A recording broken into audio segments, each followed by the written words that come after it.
चुनाव नजिकै गर्दा अहिले चाहिँ 3-4 दिन मात्रै बाँकी छ चुनाव आउन र हजुरले चाहिँ भोट कसरी हाल्ने भन्ने कुरा चाहिँ देखाउन गइरहेको छु। त्यससँग चाहिँ यो चाहिँ प्रत्यक्ष उम्मेदवारको चाहिँ यसमा भोट हालिन्छ अनि यो चाहिँ समानुपातिक हो है।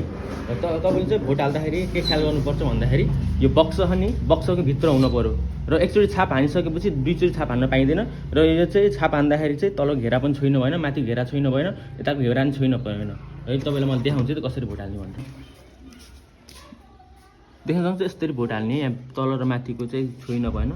ठ्याक्क यो अनि यो चाहिँ यो चिन्हमा पनि छोइनु भएन है ठ्याक्क बिचमा हाल्ने तलको माथिको घेरा पनि छोइनु भएन छोइयो भने पनि यो बदर हुन्छ र अनि तपाईँले चाहिँ भोट हालिसकेपछि पटाउँदाखेरि यसरी पटाउनु होला एकचोटि फुक्नु पनि पर्छ यसरी पटाउनु होला किनकि यहाँ तपाईँले चाहिँ डाइरेक्ट फोल्ड गर्नुभयो भने यतातिर तलको त्यसमा लाग्छ त्यो यस्तो गर्नु होला र यसलाई चाहिँ अब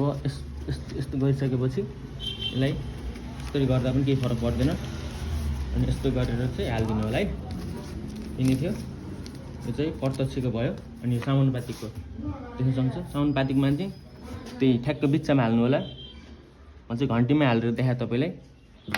देख्न सक्नुहुन्छ।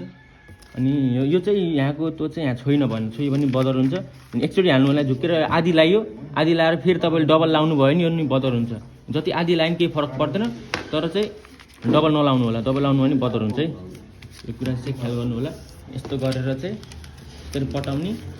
पटाएर चाहिँ अब यहाँ बक्समा हालिदिनु